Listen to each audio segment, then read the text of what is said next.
के बारे में प्रकाश डालते हैं। हमारे भारत देश की पावन भूमि पर अनेक साधु संतों ने जन्म लिया है और अपने अलौकिक ज्ञान से समाज को अज्ञान, अधर्म और अंधविश्वास के अनंत अधिकार से निकालकर एक नई स्वर्णिम आभा प्रदान की है।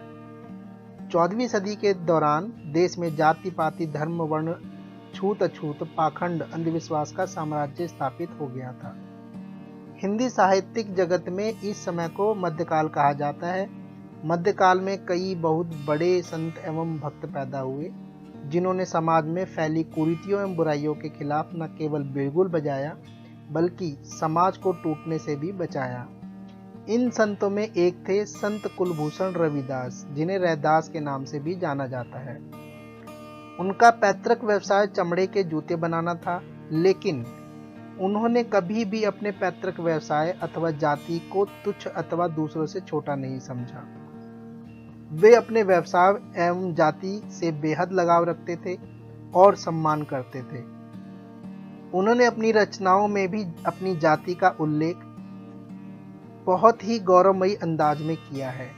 तो आइए देखते हैं इनकी कुछ रचनाएं दोहों के रूप में।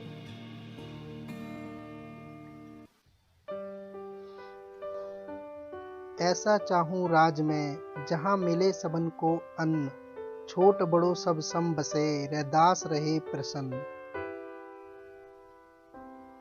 इस दोहे में रैदास जी ऐसे समाज में ऐसी शासन व्यवस्था चाहते हैं जहां सबको भोजन मिले, कोई भी भूखा ना सोए और जहां छोटे बड़े की कोई भावना ना रहे, सभी मनुष्य समान हो और प्रसन्न रहें। इसी में रैदास भी प्रसन्न है।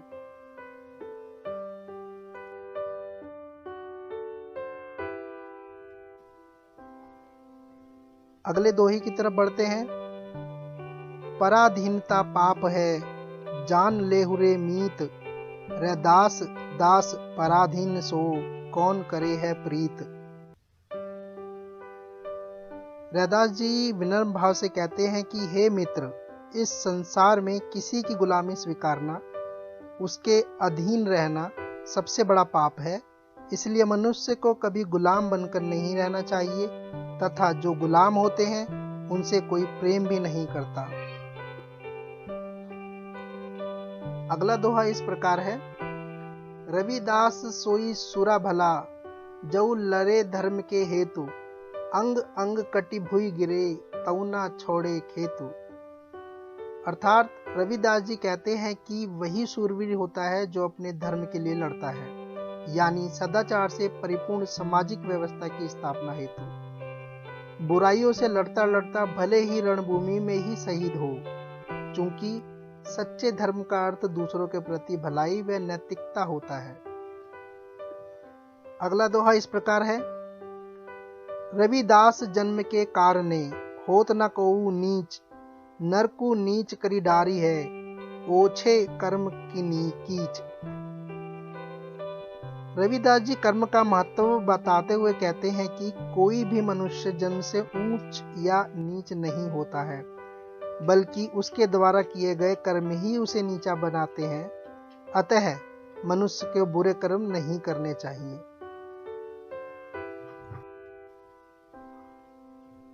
अगला दोहा इस प्रकार है।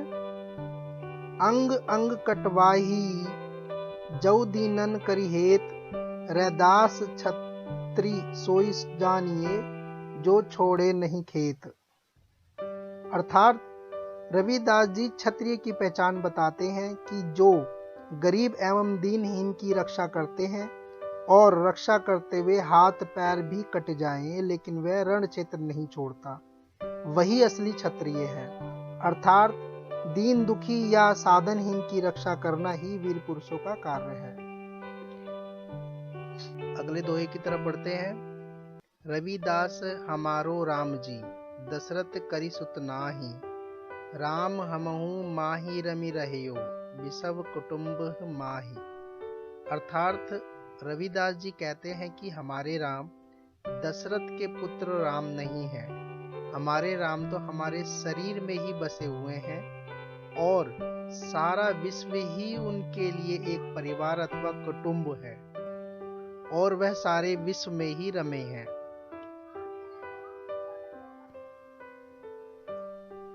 अगला दोहा इस प्रकार है। रविदास मदिरा का पीजिए, जो चढ़ी चढ़ी उतराए, नाम महारस पीजिए, जो चढ़ नहीं उतराए।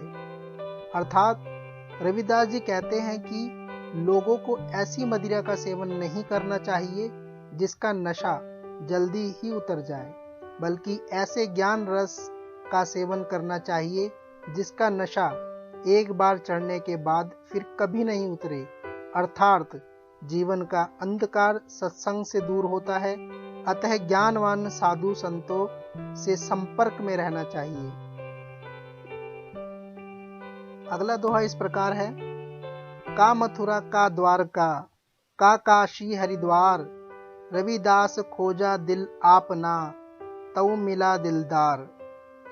अर्थात रविदास जी तीर्थ भ्रमण को व्यर्थ बताते हैं। वे कहते हैं कि मेरा भगवान ना तो मथुरा में निवास करता है, ना द्वारका में, ना ही काशी और हरिद्वार में। उसे खोजना व्यर्थ है, चूंकि मेरा मालिक तो मेरे दिल में रहता है, व्यर्थ के आडंबर से क्या लाभ।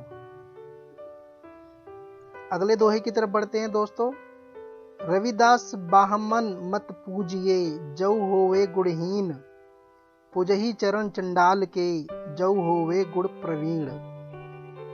अर्थात रविदास जी कहते हैं कि अगर ब्राह्मण में गुण नहीं है तो उसकी पूजा नहीं करनी चाहिए, बल्कि उस चंडाल के चरणों को पूज लेना उचित है जो गुणों से युक्त है।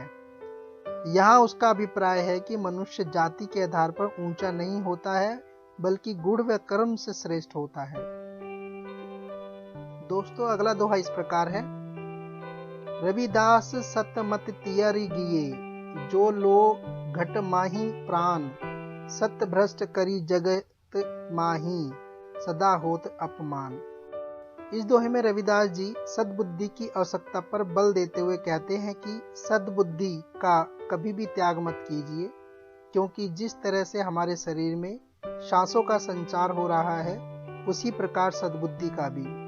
इसीलिए आदमी जिस दिन भ्रष्ट हो गया, उसी दिन से संसार में उसका मान सम्मान भी नष्ट हो जाएगा, और मान सम्मान के बिना जीवन व्यर्थ है। अगला दोहा इस प्रकार है। धर्म हेत संग्राम मह, जो कोई कटाए शीस, सो जीवन सफल भया, रैदास मिले ही जगदीश। अर्थात रविदास जी कहते हैं कि जिस तरह वीर पुरुष सद्गुणों की स्थापना हेतु युद्ध क्षेत्र में अपने प्राणों की भी परवाह ना करके अपने शीश की भी बलि चढ़ा देता है, तो उसका जीवन सफल हो जाता है। यह कार्य ईश्वर की प्राप्ति की कल्पना से भी उच्च है। एक मनुष्य ईश्वर प्राप्ति के लिए तो 4 घंटा भजन कीर्तन करता है, और व्यवहार में अच्छा नहीं है तो भगवत भजन व्यर्थ है। अगला दोहा इस प्रकार है। दीन दुखी के हेतु, जो वारे अपने प्राण, रविदास उह नर सूर को, साचा छतरी जान। अर्थात रविदास जी कहना चाहते हैं कि जो दीन दुखियों की रक्षा हेतु अपने प्राणों की भी परवाह ना करे, उस सच्चे वीर पुरुष को ही सच्चा क्षत्रिय मानना चाहिए। अपने अधिकार की लड़ाई तो हर कोई लड़ता है, परंतु दीनहीन की लड़ाई लड़ने वाला व्यक्ति वीर पुरुष होता है। अगला दोहा इस प्रकार है। रविदास सम करी खाई ही, जो लो पार बसाए, नेक कमाई जो करई, कबहू न नेह फल जाए। यहाँ रविदास जी श्रम की महत्ता को समझाते हुए कहते हैं कि मनुष्य को सदा परिश्रम करके ही खाना चाहिए और छल कपट की कमाई से सदा दूर रहना चाहिए। जिस व्यक्ति ने जीवन को खाने पीने और सोने में ही गुजार दिया, तो उसकी उपलब्धि क्या है। आखिरी समय में पछतावा ना हो, अतः श्रम करना ही अच्छी